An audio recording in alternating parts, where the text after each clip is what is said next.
Hey, hey, hey, welcome to Rock the Podcast. This is the official Interview Connections podcast.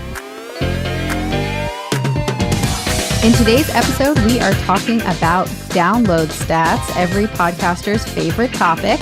We will be discussing how to analyze your stats, what's normal, and what you can do to get more downloads. And stick around because we'll be premiering a brand new segment, Jess Found Love in a Hopeless Place. But first, let's introduce ourselves. I am Jessica Rhodes. I'm the founder and CEO of InterviewConnections.com. And I didn't plan any fun facts for this episode, except I did find love in a hopeless place. And you're going to have to stay tuned to the end of the episode to find out what that is all about. I am Margie Feldhune, Chief Connections Officer. I also did not think this over. My interests include, My interests include yoga, cats, and Reiki. I just got certified in Reiki 1 so that I can perform Reiki on my elderly cats to improve their quality of life. Okay, do you want to hear a really funny Reiki story? Yes. All right. So, speaking of this podcast getting a little edgy with me beeping out some curse words, why don't I throw in this story? So when I was in high school, I had a voice teacher who was like a super hippie lady, and she was certified in Reiki. And I would go to her house for voice lessons because I was in choir and theater and everything. And when I was getting voice lessons, I was still going like the summer after senior year.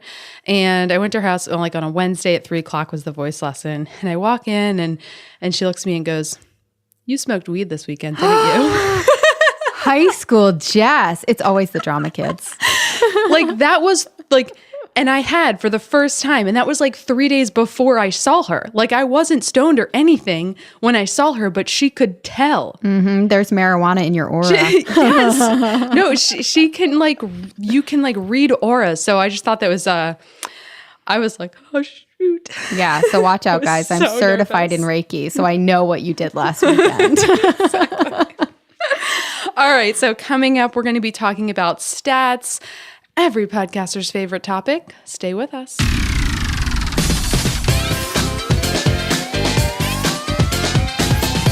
Okay, number one, how to analyze your download stats. I am sure if you're listening to this podcast, you've probably have talked to podcasters and heard people say, I just got 100,000 downloads or I have 50,000 downloads. And what do people really mean when they say that? People don't know how to analyze their stats and they don't know what stats are relevant when they're talking about the size of their audience or how established their show is. So I want to tell you guys how I analyze stats and really how I think you should too. So when you hear I have, 500 downloads per month, that does not actually represent how many listeners you have. So let's break it down. One person who downloads 4 of your episodes, that's 4 downloads, but it's only one person. One person, 4 downloads. So just because someone says I have 50,000 downloads, that does not mean you have 50,000 listeners. It's just, those are 2 different things. And also remember that just because somebody downloads your podcast doesn't mean they listen to it. So I know for me, I just unsubscribed to a ton of podcasts and I'm kind of refinding shows because I had so many podcasts being downloaded and I just was deleting them because I wasn't listening to them. There were just too many being downloaded. So a lot of your downloads, it doesn't mean people are actually listening. So I don't want to rain on your parade, but you shouldn't expect that all of your downloads are actually people listening and engaging with you.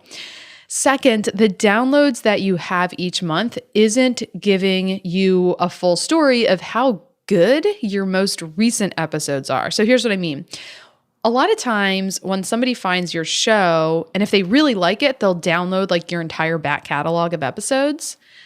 And I know this, I think this happened because last summer, Dave Jackson talked about my podcast on his show, The School of Podcasting, and I got this huge spike because I'm pretty sure people went. And I think he might've told me that he did this too. They'll find the show and they're like, oh, this is great. And then they'll binge listen on a long drive or something like that.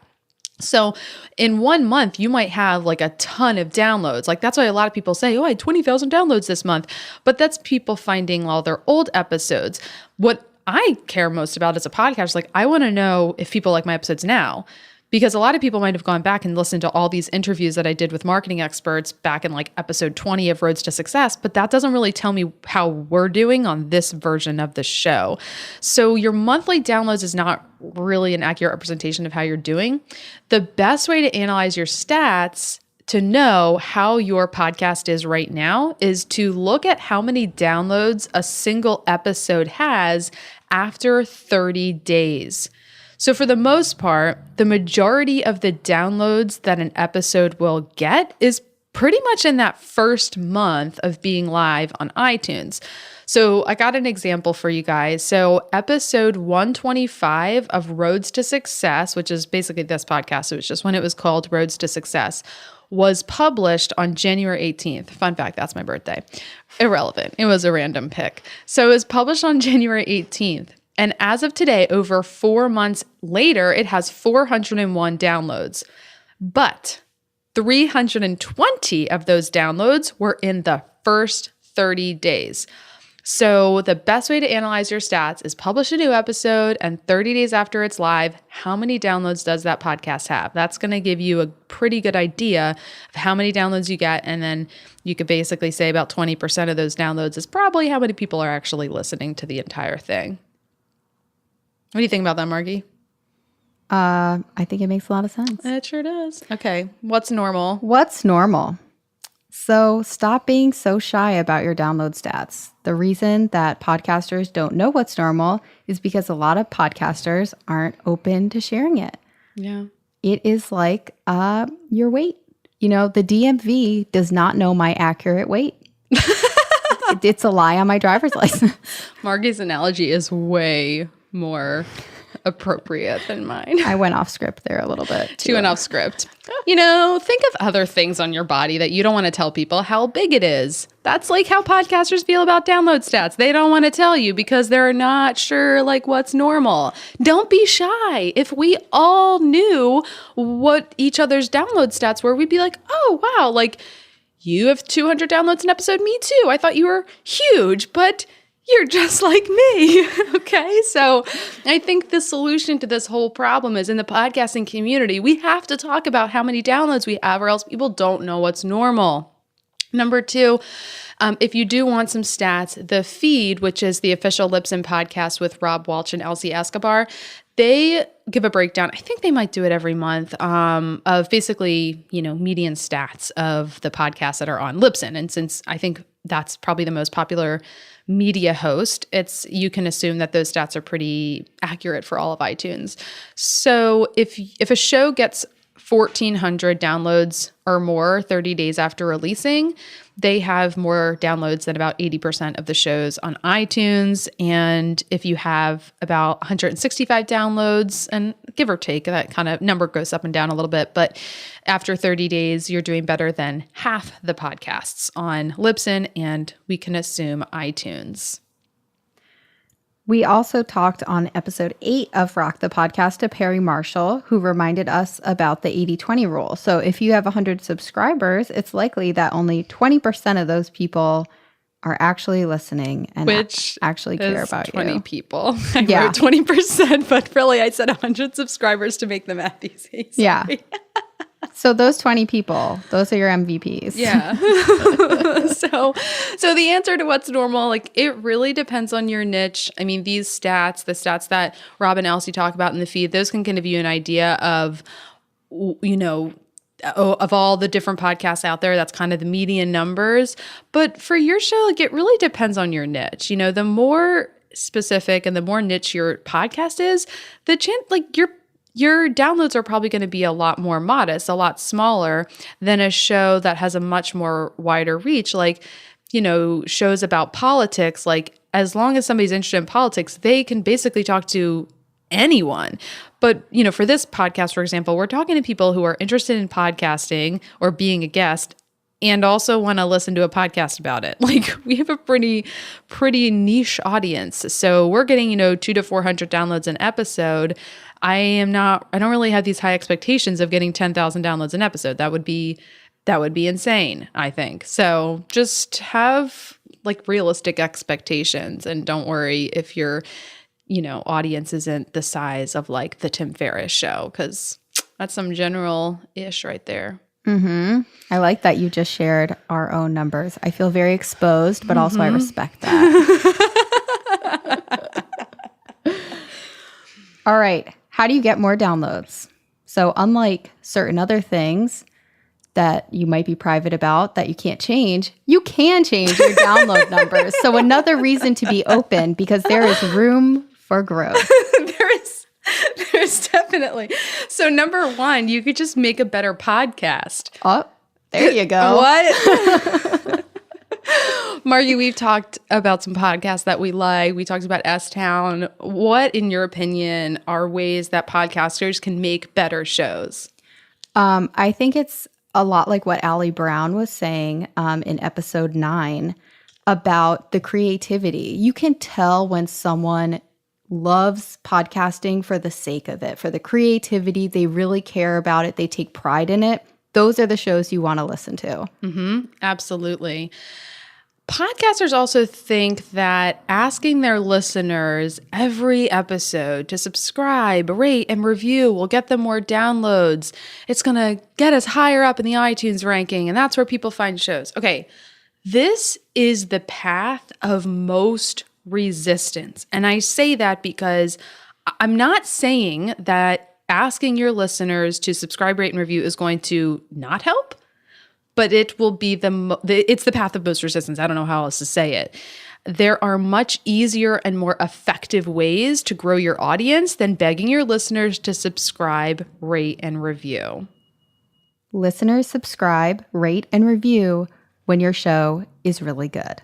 So it goes back to number one, make a good show. Yeah, you really don't need to ask listeners to do these things. Most of the time, first of all, when listeners just don't do it that often, they don't subscribe, rate, and review very often. Corey Coates and I, we co-host the Podcast Producers, and coming up on season 3 of the Podcast Producers, we're going to be sharing like tons of information about listener behavior. We've been studying it for months, but when we talked to Tom Webster from Edison Research, we saw in the Edison Research report that I think it's 77% of listeners click play on episodes that they want to listen to. Most listeners are not subscribing. So again, the numbers don't lie. The stats tell us that most people are not subscribing to podcasts. They are clicking play on shows they want to listen to. The people that are subscribing are those avid podcast listeners, the people that listen to podcasts all day, every day. Like my husband, he literally has podcasts playing all day, every day. Most people are not like that. So you can talk to those people, but if that's a very small percentage of listeners, again, you are taking the path of most resistance. Make a really good show, up your game. Maybe get a better microphone if your sound quality sucks. Especially if you're doing like an interview show. I know you have a lot of entrepreneurs listening. Like hire an editor. Like publishing the raw Skype audio is like really crappy sounding. So do things to make the show better, but not just sound quality, actually the content, get more creative, maybe go to some Toastmasters events, become a better speaker, stop saying so much. There's a lot of stuff you can do to get more downloads, and it doesn't have to do with begging your listeners to subscribe, rate, and review. Bring on a fun co-host. I know, right? That's what I would recommend. Stop promoting your business and your lead magnets. This is personal opinion. So not everyone's going to agree with this. And this might work for some people. But personally, we are turned off when a podcast starts selling to us. We want to be entertained and educated, especially entertained. I'm just speaking for myself. Yeah, I know. Me too. I actually don't listen to, even though I'm interested in business and entrepreneurship and marketing, I really don't listen to a lot of business and marketing shows because so many of them are just asking me to download this and get this lead magnet. And it just kind of annoys me. Like, I will get it if I want it. Stop asking me. As soon as I feel like I'm being sold to on a podcast, I'm just turned off by it. Like, I listen to podcasts, like Margie said, we listen to be educated and entertained. And that's quite frankly what most people are listening to podcasts for. So really just stop it. And if you're going to do these things, if you're going to promote a book or an event or something like that, save it to the end. Because people don't give a crap if they don't like the episode. It's illogical to ask a listener to subscribe, rate, and review at the first 30 seconds. They just click play. How do they know if they like it? Agreed. Yeah. Okay, so that's our conversation about stats, how to analyze what's normal, and how to get more downloads. And I will end this actually with a little call to action that is not anything that we talked about. If this was valuable, go share this episode with a friend, because I think this message needs to get out there to more podcasters. All right, stay tuned. We're going to tell you how I found love in a hopeless place this week.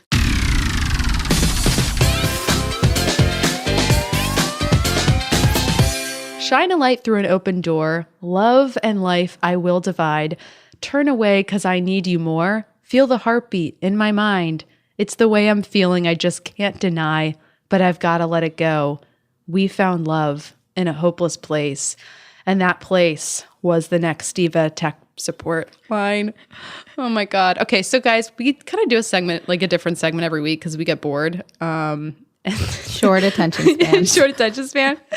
So there was kind of a saga this past month in our office. We changed phone systems from Ring Central because they were sucking up the joint. And so we moved over to Nextiva because I wanted all of the booking agents here. We have all of our booking agents of Interview Connections are here, employees in the office, and I wanted everyone to have a direct phone line. So anyway, we went to Nextiva because I know they can do that. And we got it set up. And in the first few weeks, the phone calls are dropping. People are calling me and it's going right to voicemail. Sometimes the audio wouldn't go through. Like, it was so many problems. We couldn't figure out why. I was on with tech support like every day. Every day I was on tech support, and they would be like testing things, and we could never pinpoint the problem because it was just so irregular. Like, it would work and then it wouldn't work. So finally, a guy at tech support determined that the router, our wireless router, does not support Nextiva. So lesson number 1, if you have voice over IP, make sure before you get it that it is supported by your wireless router, because that stuff can get blocked. The calls were getting blocked. The wireless router was like, get out of here. And we didn't know that. So it just took forever to get this figured out. And finally, you could just get connected with a random tech support person, and they've got, people that are more senior level and then kind of entry level people that don't know that stuff. And so finally, the guy that I got connected with that figured it out was Jeremy. So lesson number 2, you've got to kiss a lot of frogs before you find your prince. And that is so true with tech support. It's so true. And Jeremy was our prince. We oh my God, I talked to so many people, and then finally Jeremy figured it out, and I was like, it was like the clouds opened up and sun was shining, not to mention it was actually really cloudy and rainy like all month. And finally, Jeremy figured it out and he got it set up. And so I had to order a new router from Nextiva. So we overnighted that. And then I was then out of town on Friday, and you guys were trying to set it up in like 90-degree heat because, side note, our air conditioning wasn't working and it was like 90 degrees on Thursday and Friday. So I came in on Monday morning and I'm setting it up, and I can't figure out, like, I'm plugging it in, and something needs to happen like on the back end of the wireless, system. And I called Nextiva tech support, and you just get connected with a random person. And the guy's like, okay, so is the Ethernet cord plugged into the internet? And I'm like, I am not an idiot. Like, I plugged all the cords into the right places. And I was like, is Jeremy available? So I waited on hold for Jeremy for like 15 minutes because I did not trust anyone else. And then after a bunch of hold music, he's like, hey, Jessica, it's Jeremy. And I was like, Jeremy! I've never been so happy to be connected with someone on tech support than when Jeremy picks up the phone. And when you know, you know. When you know, you know. Yeah. And then he was like, and then of course, like, as we're doing things, sometimes he remotes into the computer and he's just clicking around. So you're kind of like sitting there, like, not talking about anything. And he's like, oh, like, where are you guys located? And we're talking about the weather. He's like, yeah, I have a Mustang. The AC is not working. I was like, oh, Margie, he has a Mustang. What was I saying to him yesterday when we were on? You were like cracking up listening to what I was saying. I think I was just getting a little loopy. I believe you said, Jeremy, I think I have feelings for you.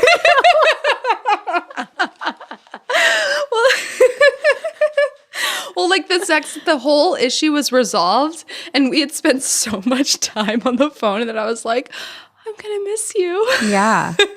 Yeah. We're all going to miss Jeremy. That's very true. Yeah. So that is where I found love in a hopeless place. It was kissed a lot of frogs and learned a lot about IT. Mm-hmm. And that's good. But also learned how to find the bright side of a really crappy situation. And that's Jeremy. That is so, yes. But, brought some personality to the calls because I was really starting to lose it. Yeah. In fact, I remember because the day before I finally got connected with Jeremy, I was on with April. Mm-hmm. April's hilarious. I love April. She's really funny. Yeah. I was on with April for like an hour getting something set up. And she's like, okay, I'm just going to set a bunch of temporary passwords, like password 123. And she just said it so fast. And I said, okay, can you email those to me? Because I didn't catch that. And she's like, you're not going to remember that? I was like, no. So I was getting really, like, my patience was so thin. And so finally I called in, I think it was like Thursday it must have been Thursday. And Jeremy was who I was connected with first. And I was like, all right, with all due respect, I have no patience because I've been on with you guys like every single day. So I'm really sorry about this, but I'm not going to be very polite. And he was like, that's okay. I understand. Jeremy's not afraid of a strong woman.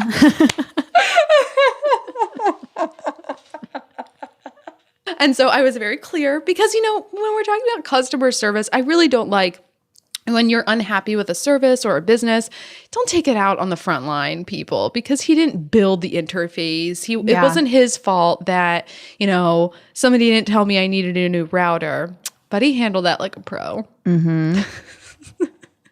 Yeah, so by the end we were getting a little loopy and I was kind of just flirting with him because I needed to entertain myself. I think he was getting really nervous. So yeah, that's our segment. Jess found love in a hopeless place. And don't worry, I did tell my husband that I have a tech support boyfriend. Yeah, he doesn't seem too threatened. Yeah, but as Margie mentioned, I'm like the least likely person to ever, what did you say? You're the least likely person to ever have an affair because you hate change. I hate change. She won't even watch different shows. That's she true. Just watches the same ones. I rewatch the same shows like every few months. Like I just rewatched The Office for like the 20th time. Yeah. And then I was like, oh, I should find a new show. And so I was on Netflix and like The L Word was recommended. I was like, okay, I watched an episode. I'm like, ugh, I'm going to go back to Parenthood. Yeah, so she is the poster child of fidelity, even with TV shows. Oh, that is very true. So hope you enjoyed this episode of Rock the Podcast. If you want to see pictures of a couple clients, Jordan Goodman and my dad, Jim Palmer, they visited the office, head over to our Instagram page at Interview Connections and follow us and watch our stories so we feel cool. Please. And yeah, share this episode with a friend if you've got podcaster friends that want to know more about stats, or if you know people who use Nextiva. Hopefully they'll be entertained by my love story. Have a wonderful week. Bye. Bye.